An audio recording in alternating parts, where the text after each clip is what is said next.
الشخير ليلاً قد يكون مؤشراً على مرض خطير.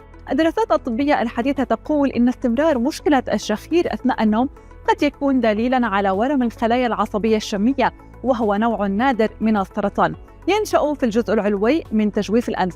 ومن أبرز علامات الورم فقدان حاسة الشم، وبينما عندما ينمو في تجويف الأنف تظهر أعراض مثل احتقان مستمر ونزيف متكرر وألم أو ضغط في الوجه وصعوبة في التنفس. أما إذا امتد الورم نحو الدماغ أو العين قد تشمل الأعراض صداع وألم في العين وتغيرات في الرؤية أو عدم وضوحها.